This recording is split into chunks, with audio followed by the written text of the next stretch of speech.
the end of the day, it's not about what you have or even what you've accomplished. It's about what you've done with those accomplishments. It's about who you've lifted up, who you've made better. It's about what you've given back. Denzel Washington. Welcome to Inspire Vision. Our sole purpose is to elevate the lives of others and to inspire you to do the same. Sophia, welcome to the show. Thank you, Dr. Doug, and thank you for having me back. Well, I'm excited. On the first show, and I know some people will be listening to this for the first time, but on the first show we talked about so many interesting things, and I realized we could have gone on for a few hours, and so we decided to do another one, which I think is great. So here's my question, though. I'd like for you to share with the audience again your background, and because you have so many different tools available to you, and I'd like you to share that with the audience. Absolutely. So my background is in medicine. So I have a master's in epidemiology. So I came from the medical model, and epidemiology is the study of diseases, what groups will get a particular disease, and you're looking also at medications, which ones are effective and not. And then I also was a network engineer. So I had a computer degree as well. And through my journey, having had a chronic illness that actually was going to affect permanently my life, I had to explore other avenues. So medicine covers the symptoms of disease. And so I came across the teachings of Dr. Joe Dispenza, which were very influential for me in order to heal a condition that I had for 14 years that basically I was told, go home and see what happens or when it happens. And healing it and not taking any prescription drugs. So what Dr. Joe teaches is all disease is a lowering of frequency. And I ended up but there was a missing component for me, and that was I did not know how to master my emotions and be in a positive state and believe that I could heal this. So that's where EFT and hacking reality came. So EFT is a somatic modality that regulates the body, and you can release limiting beliefs. And hacking reality is a modality that rewrites your beliefs and your memories, because where are memories stored? They're stored between new neurons. It's like a groove of a negative memory. So when I was ill, basically was, I'll never get well. I'll never get well. And there's an image that actually flashes in your brain showing you that when you're thinking that. And so I had to clear that, prune that, and then re-imprint a new one with hacking reality. You know what? The joy of being healthy. And how does it feel? And by keep on rewriting it, eventually your body follows your mind. That's what Dr. Joe teaches. So my body followed what my mind was imagining. And I also have some training on meta consciousness that is the biological concept of disease. And I'll give you an example. Pneumonia is not a bacterial infection, even though that's what the world wants to believe. Those are the symptoms of it. But the true reason is feeling powerless and feeling attacked by the world and not able to breathe because you don't feel you have the energy to survive. And in my case, I could not let go. So my body was showing me that I couldn't let go of my toxic beliefs and thoughts, and therefore I was ill. So I think the combination of three that are actually almost the same thing from a different angle is what helps people get empowered, because now we see so many healings, people healing from cancer, people literally having a new reality. You're not bound to what medicine said. And I've done a few events with Dr. Joe. I've seen blind people see. I've seen people walk out of wheelchairs. I mean, I'm a prime example. I got off my meds after 14 years. Yeah, it's amazing. And I have, as you know, I spent a week with Dr. Joe also in one of his courses. And it just amazed me. I come from a medical background as a dentist, and what amazes me is that these healings are taking place, and I had never heard of that before, and that's what really fascinated me. And yet, what I find is that some people really experience that amazingly well. Others don't necessarily experience it. And so what was interesting is you talk about you went a little bit beyond that because you found that there were other areas. And I think you hit on one of the key areas is how do we really let go? I think that, this concept that our emotions in a large degree affect our health. And as you say, there are frequencies that if we can tap into, if I'm understanding it correctly, will really help to overcome some of those diseases. But the challenge is how do we let go of those limiting beliefs and those beliefs, which not only I think are in the neurons, but also we've got the DNA memory. We've got the ancestral DNA memory that comes up that we have no control over, and yet it's there. Absolutely. So it's stored in the body. So fear, anger, frustration, and judgment is going to activate your sympathetic nervous system. And it's going to activate your adrenals. So you're going to get cortisol. There's not a chance in a million you're going to heal, which is what was my situation. And I'd like to address people the first time I healed, because I healed at an event, I did not grasp the teachings. So I healed and I was happy and I was high. But my fears and my belief that the condition may come back and my anger and the not letting go creeped in. And in 2.5 months later, I'm actually more sick than I was the first time. That's when I realized, okay, I need to do what he says to master your emotions, but I could not master it. I did some breath work, which helped, but I couldn't do what the Buddha says. You just find the energy, you breathe into it and let it go. It just didn't work for me. And I think that's true. I think it's true for me too. And I think it's true for a lot of people. And so what I'd love to do on this one is to actually go through step by step meditation and how that can work and the different types that may be of value, because what I've found is everybody responds differently. So, here you are at one of Joe's events, you get healed. Other people that are hoping for that don't. And it has nothing to do with, quote, the meditation. It has everything to do with other things. So let's talk about step by step. If we're meditating and that's not happening, as it didn't for you per se, then we get to EFT. Then we get to hacking reality. Then we get to metaconscious. I think that could be a great discussion here. Absolutely. So I started meditating, but I could not still my body and I could not enter the happy state. So I'm going to address the meditation that Dr. Joe does, because there's various meditations, but there's a component that all of them share. Yes. To not engage to those thought patterns. That is key. I don't care what meditation you do, whether you just watch your breath or you're just observing. The key here is to disconnect from that story that's being told in your head. And each person has a default negative story. And I had one. And I was also very restless, wanted to get up. So I had to train my body. And the reason why I had challenges is because the moment I started meditating, all my emotions were coming up and I did not know what to do with them. That was the challenge. So I stuck with that and I combined EFT. And I'll continue back with the meditation. So with EFT, the anger started coming up, the pain started coming up, and there was a moment of relief.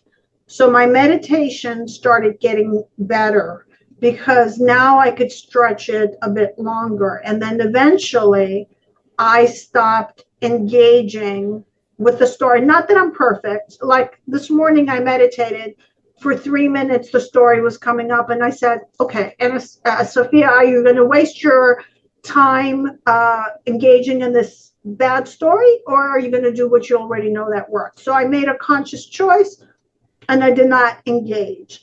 The next level that we do in meditation, especially if we're healing, is what we call mental rehearsal. To start envisioning your future and what it would feel like, because the thought's going to send the signal out. So your thought is, I want to heal. But the emotion, which is the electromagnetic frequency, is what's going to draw it back into your heart, right? So that was the next step. So what happened is I could have the thought, but I couldn't sustain the feeling because there was this belief I'm never going to get well, or it's going to work for everybody else other than me. Even though I had healed the first time, I was focused on how I lost it. Something happened. There was something about me that I lost. The reason I lost it, I just didn't understand the process, and I could not let go of what had happened to me. I had been 14 years sick. Why did it happen to me? Why didn't it happen sooner? And what if this thing doesn't work? What if I relapse? All those crazy thoughts. So EFT continued to be very positive for me because those stories were going away. And then hacking reality is I would rewrite the story. I kept on envisioning. And of course, there was a forgiveness because my situation was due to a wrongful surgery that I didn't need. And I voiced my opinion, and I knew they were wrong, but I couldn't stand up. They scared me so much that this is the only choice you have. So I ended up doing the wrong choice, paid the consequences. So I eventually had to forgive. I'm not forgiving for them. I'm forgiving for me. I'm breaking the link of holding that story. It's them. It was an experience, a wrong turn in the hologram. I made a wrong choice. I did not believe in myself, even though I had the medical knowledge. And I'm sorry to interrupt. When you talk about meditation and then tap into EFT, how do you do that? I mean, are you doing your tapping? And for folks that are watching the video, it would be great for you to show them how to do it. And for those that are listening, just kind of explain it as you're doing it. But how does that correlate? I mean, if I'm going to meditate, do I do EFT first and then meditate, or do I meditate and then do EFT, or how does that work? Okay, so before I meditate, I set my intention and what is it that I want to change. And also I plan based on my yesterday experience, what went wrong yesterday. So I would wake up in the morning and I would have anxiety and overwhelm. So I would tap for 20 minutes, not more, 20 minutes to reduce the overwhelm and this thing that I'm going to go attach to these thoughts. So I put my body in a positive state to meditate. And over a period of time, now I meditate an hour and 15 minutes. That's usually the shortest. I go an hour and a half, but not more than that. So this morning I meditated an hour and 15. I tapped before because I had some anxiety about some things and something for later on this evening. So I cleared out and I was able to meditate. So I do that before and I set my intention. In the beginning, I did not understand and I would just go into the meditation and obviously I got lost. So now I remember what I did yesterday, what went well yesterday, and then I use what went well, just like someone who's training for a run. That's exactly what I do. And then I stay in the meditation, and if there was something that come up, I write it down. So I wrote down after the meditation, because I ended up in a good state today, what negative thoughts I want to avoid. So I took that with me afterwards. And I did do my mental rehearsal. What would my future be like if I achieve what I truly want? And for me, it's to break free of some more limiting beliefs and how I can be of service more because I believe in this work. I literally. Well, yeah, it's amazing. And so when you're tapping, and I want you, yeah, I'd love for you to show and explain how you do that. But when you're tapping, what do you do with all the thoughts that come in mind, or are you consciously doing something or saying something in your mind as you're tapping? So could you share how Okay, you actually do that? Okay, so I will pick up a fictitious example, not completely fictitious, as someone who is causing resistance on the solution. And so I woke up this morning feeling that this person is an obstacle. So I check in and it's anger and frustration. And I usually pick one emotion at a time because it works best. So I check with my body. Where is my frustration? In my case, it's in the abdomen, and the belief is she's going to block my success. That's the belief I have. Okay. And how intense it is, it's 9. So I woke up this morning with this. So I said to myself, I'm not going to let this take over my meditation. So even though I say to myself, even though I'm so frustrated, so and so is really blocking the solution to this problem. She's so stubborn, and I feel it in my abdomen. I'm open to seeing things differently. We do the statement 3 times. Even though I am really so frustrated, I can't believe I'm offering a win-win solution here, and all she focuses on being an obstacle and so stubborn. And I accept this is what the situation is, and I'm open to finding some clarity. And even though I am really frustrated and angry, I'm actually feeling it in my abdomen. I can't get why she can't get that I'm trying to offer a solution. Now, as you're saying this, I'm going to interrupt you, and I apologize for that. But as you're doing that, you're tapping the edge of your hand. It's called the karate chop point, and this changes polarity. So we start the sentence 3 times with even though. So we change the polarity in the body because the body has a polarity. After I do these 3 sentences, and if you notice, I start with the even though, which means I'm not accepting this is going to stay in my reality, and I put a positive spin at the end. And I will break down the formula for people to know. So how do we do it? Then I'm going to go afterwards to the body parts and say whatever thing about the situation. So the top of your head, you're tapping. Yes, top of the head. Then there's going to be between the eyes, side of the eyes, under the eyes. I think if I remember well, this is the stomach. Then we have under the chin. We have at the side of where the female wears her bra. It's under the arm, but where the bra band is, and under the breast. This is the anger point. That's the liver. Okay. So always, and then we do the hands here because there's tons of meridians that go here, and we do this. And we just go through all the body parts, and each one is a different organ. So, and as you're doing that, are you repeating what you repeated initially? No, now I change it. I can't believe she's such a spoiled brat. She's blocking everything, and here I am trying to offer a solution. And then I just repeat the emotion because I'm focusing on the emotion. I'm putting my awareness on the frustration. And that's what brings it down. My voicing of the story, I'm being heard. So that's the cognitive part.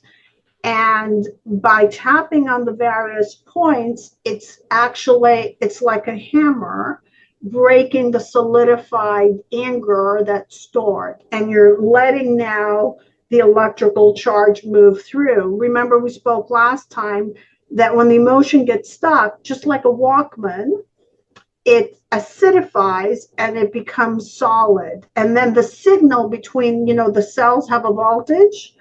The signal doesn't go through. They're static on the line. And so your tapping actually calms the body down because If you're being chased by a tiger, you wouldn't be tapping. That's number one.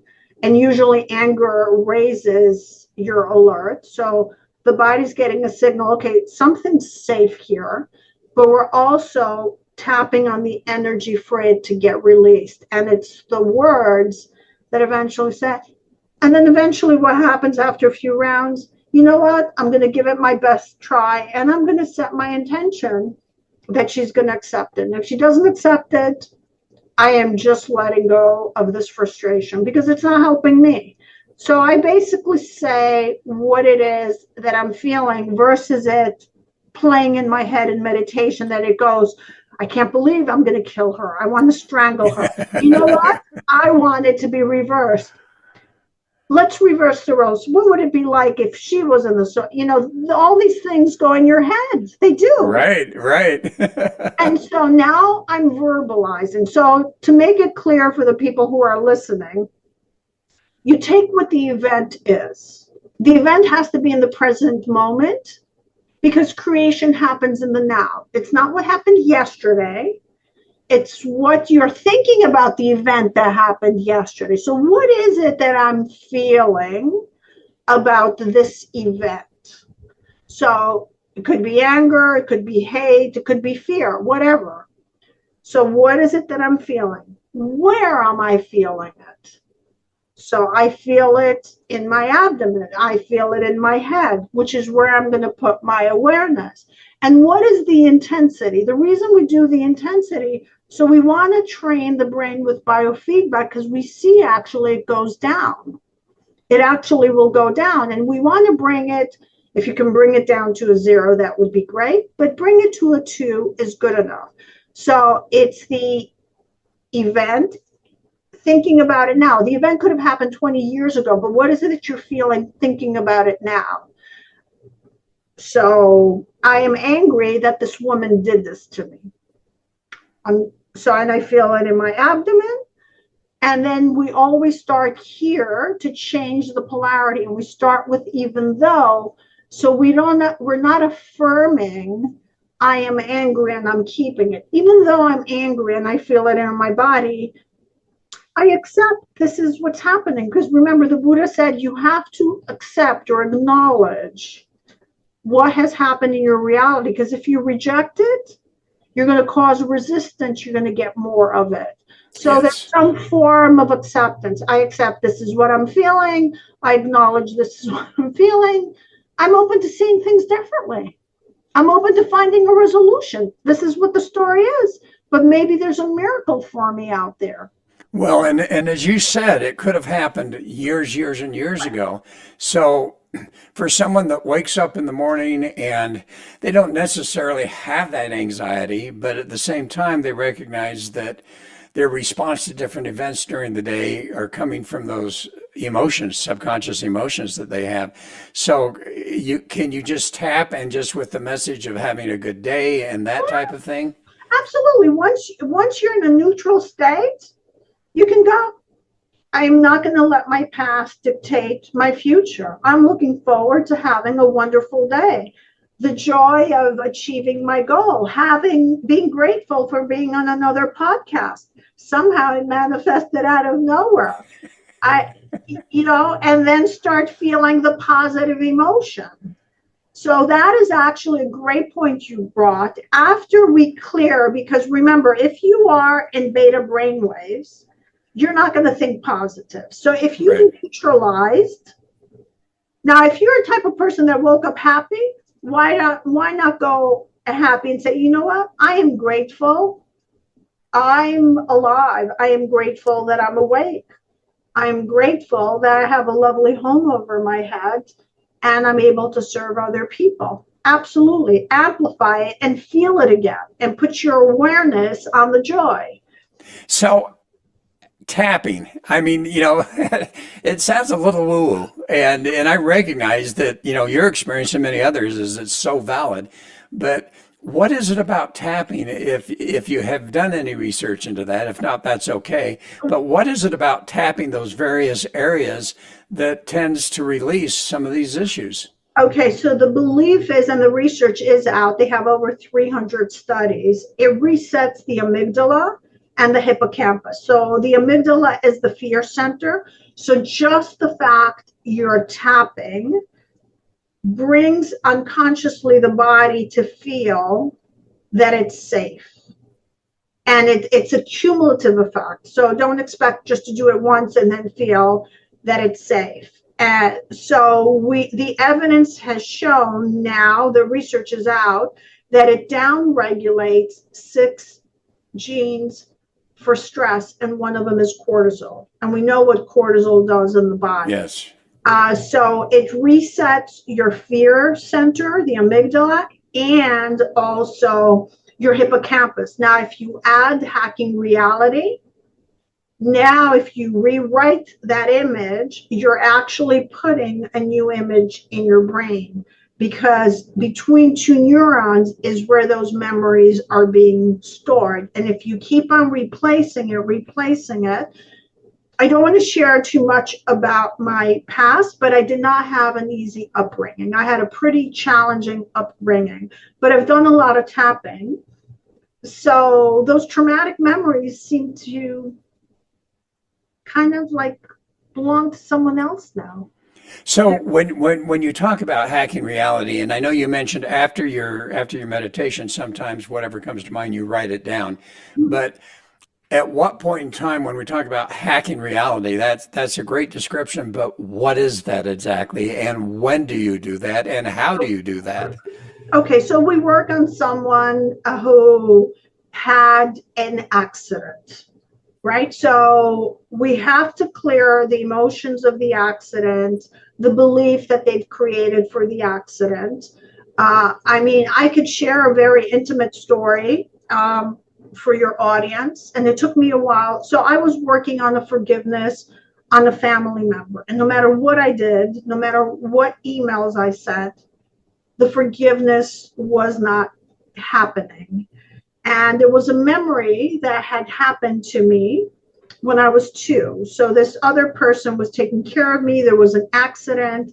I got a cut here on my lip and here, and something, my mother was not available. So I was only 2. I had to wait for my dad 2 hours bleeding till he came home and take me to the hospital.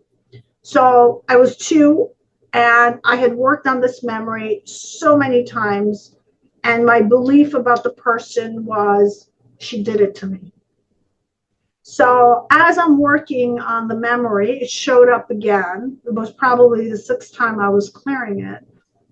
A voice came into my head, and it said, do you know how a baby puts its finger in the outlet and associates the outlet, the electrical outlet, with a bad thing and pain?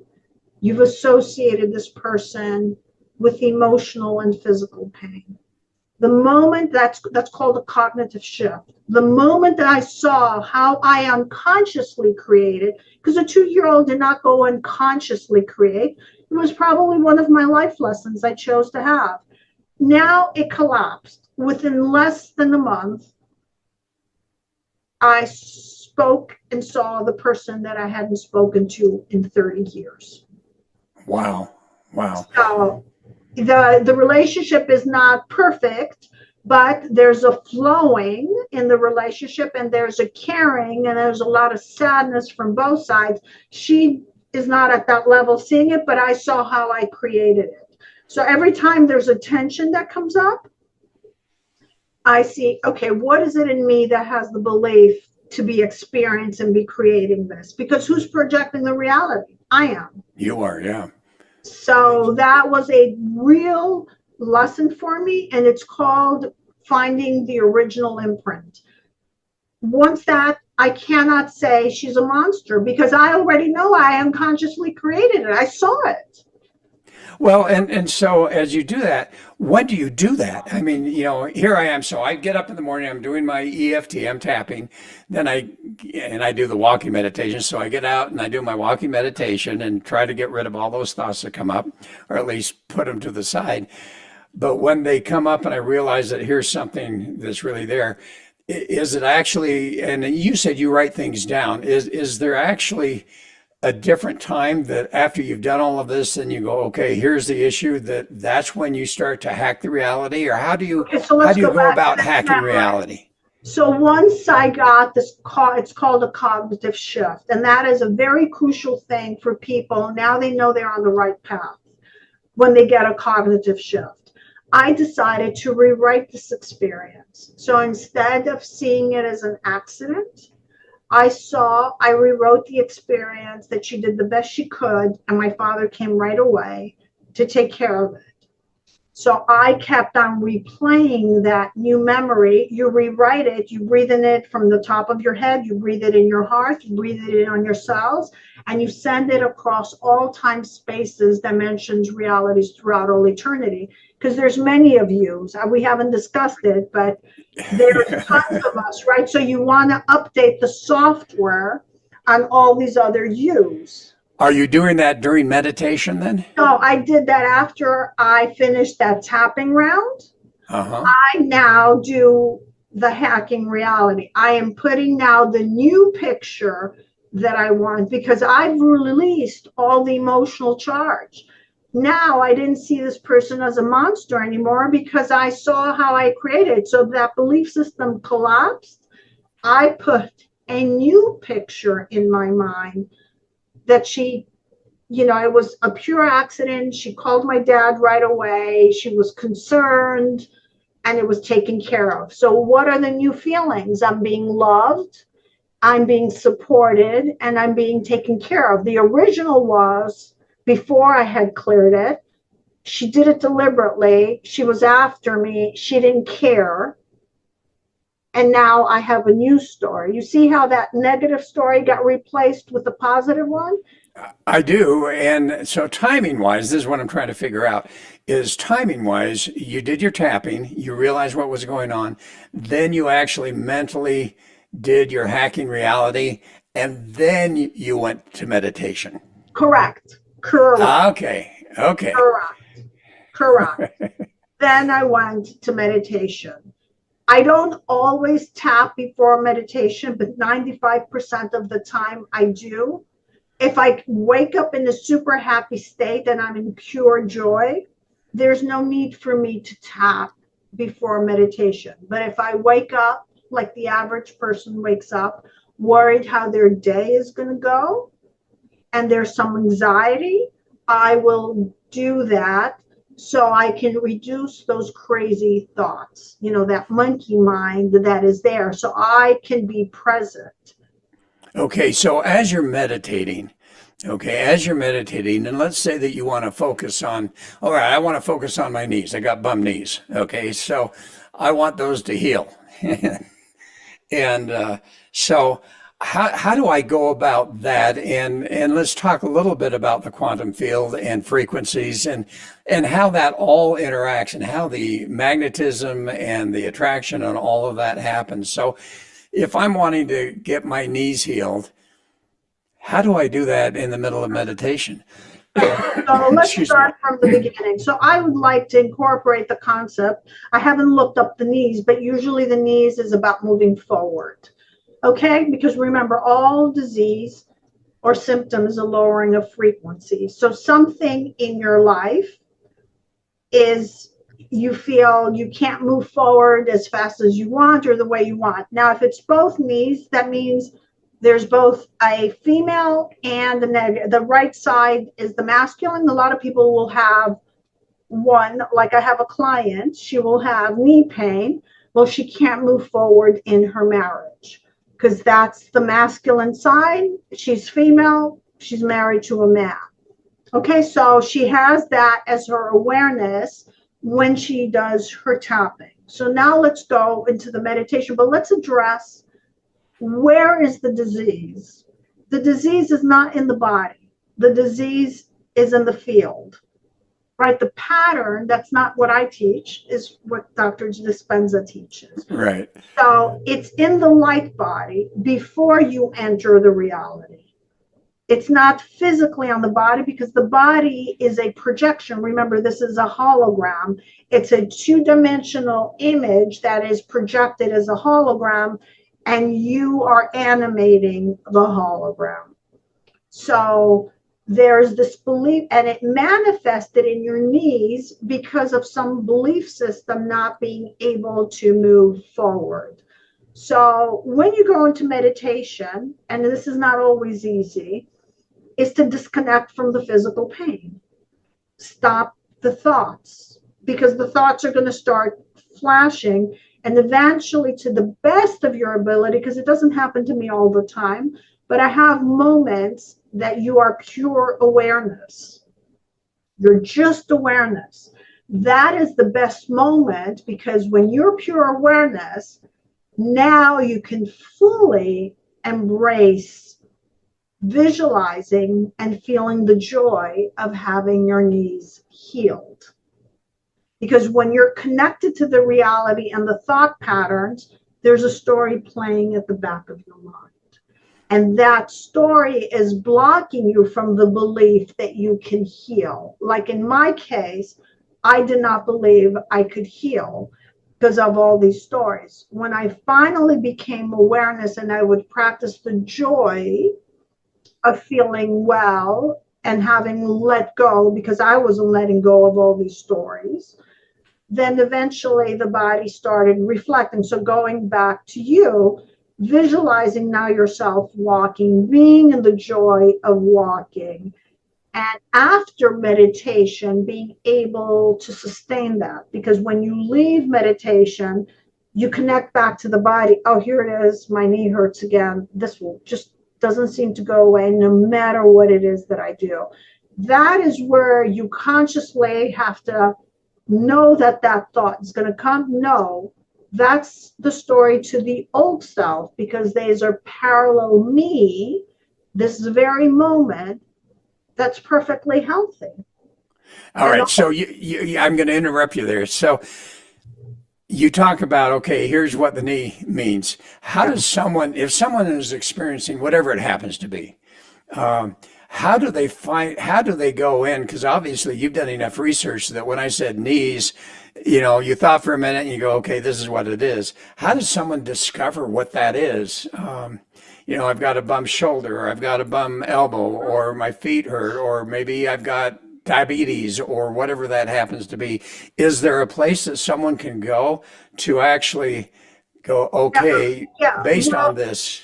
There is 2 modalities that have it. You probably have to find a practitioner because the information is not fully online. One is called German New Medicine, which is the same as meta consciousness. It evolved to a new name, and it was developed by a German doctor. Louise Hay did some preliminary, but it wasn't in depth.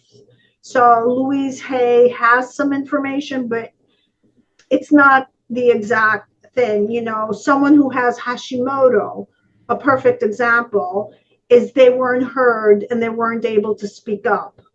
So now they have issues on their throat. The teeth, depending which tooth it is, it's not being able to bite the reality. Therefore, you're getting cavities or whatever it is.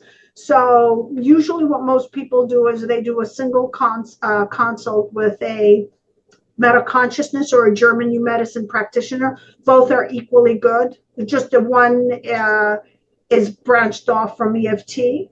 So she happens to be an EFT trainer. So she's done some changes, and you get one consult and it tells you what the stories are, what your symptoms are. For example, if you're not able to micturate, which means to urinate, you're afraid to mark your territory. So then the person will ask you, what memories did you have where you were feeling afraid, so you can heal those, right? Or a child wetting their bed when they're young is issues with the father, and it's usually male children having a conflict with the dad. And that will give you insight to heal. So it's an extra added thing. I think it's very helpful because in my case, I did have pneumonia, and it was this powerlessness that I had. And I felt the world was coming and attacking me. Plus, I had some other symptoms. And I did have some other ailments, and it gave clarity in me, it gives you insight to which traumatic memories to heal. And once those are gone, now the body can start to be free. Okay, so you talk about lower frequency in your body, and then obviously we're tapping into that quantum field where we're trying to receive what the higher frequency comes in and replaces the lower frequency. Correct. The joy, when you're visualizing the joy of being healed, that is a high frequency. And I think I shared with you the maps of consciousness from Dr. David Hawkins. At 540, which is unconditional love, the body can receive instantaneous healing. So you asked, why do certain people at an event heal? Number one is they fully surrender. So they let go. They've had enough, whatever it is they believe take over. And then the unconditional love sent from the healers is going to raise the body frequency. So if the healers could connect to a super high frequency, the individual was open, grateful to receive, because gratitude is the state of receivership, and they've surrendered without their limiting beliefs. Now the healing is going to happen instantaneously. So 540 on the maps of consciousness is instantaneous healing, which is unconditional love and joy. Oh, that's wonderful. And I actually tap into the solfeggio 540 quite a bit. Others too, but I'll have to look at that a little bit more carefully. So I think the one thing that really strikes me of what you said is that, and I'm one of those that tries to do it on my own. And yet, ultimately, if you're wanting to use a lot of these modalities, you really need help. You really need a coach. Yeah. And so what I'd like for you to share with the audience is, how do people find you, and what are you able to do for them?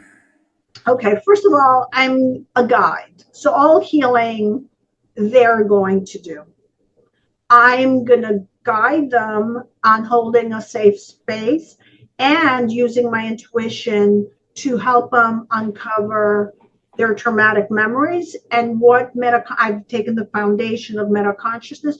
What's the story behind the condition?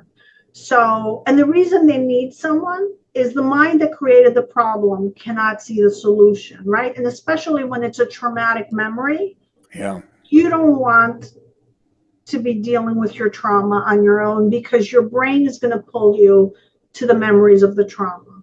So I would love for people to look me up on my website. It's tapintourbestself.com. They can have a complimentary 20-minute session, usually takes longer. It's free.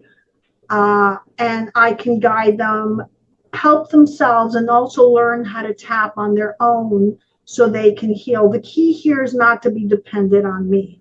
Yes, in the beginning, they will have sessions with me, but it's taking the skill and then having it on their own. So they become, as Dr. Joe says, their own master. I am just the guide in the beginning. I now also do teach Dr. Joe's Change Your Mind, Create Your Results, which gives you a way to harness your thoughts, certain tools that you can use to watch those thoughts, and then do that mental rehearsal of being well, because we can't allow those thoughts coming in. Those are the ones who are creating the reality. Nothing's going to change. The world's never going to change. I'm never going to get well. I'm not good enough. Healing is only for the other person, not for me.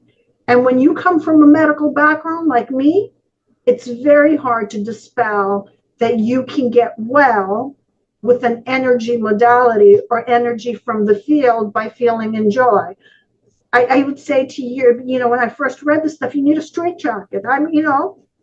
I've worked in the hospital. I know this is not healable. And so I had to let go those beliefs.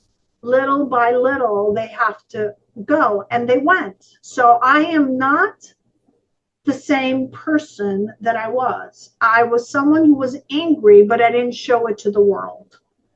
So I was internally angry, which is why my body had a lot of health challenges. That's wonderful. And guess what? We've run out of time again.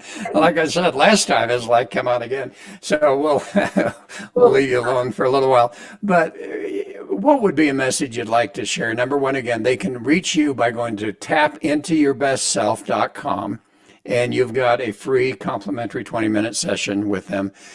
So what would a message be that you'd like to share with the audience? A short message. That there's another you that has everything that you want and is the best version of you, and it's all about you aligning to that version, and you can have it. Nothing can stop you from having it if you truly desire and align to it. And that's my message. I love it. I love it. Sophia, thanks so much. Thank you This has very just much. been great. And I really appreciate that you're willing to go in and do some of this explanation. Not everybody's willing to do that. And yet, I think for people to reach out to you, understanding that here's a process, but they still need that mentor, they still need that guide to help them. And then, yes, ultimately, you move away, and now they've been trained and know how to do it themselves. Yes. Well, thank you very much for having the opportunity to have me on the show. And I really hope all your audience knows that there's a better version, a happier version, and a healthier version of them out there that they could align. And thank you. And folks, thanks for listening. I hope this has made a difference for you. And please feel free to join us again. This is Dr. Doug saying namaste.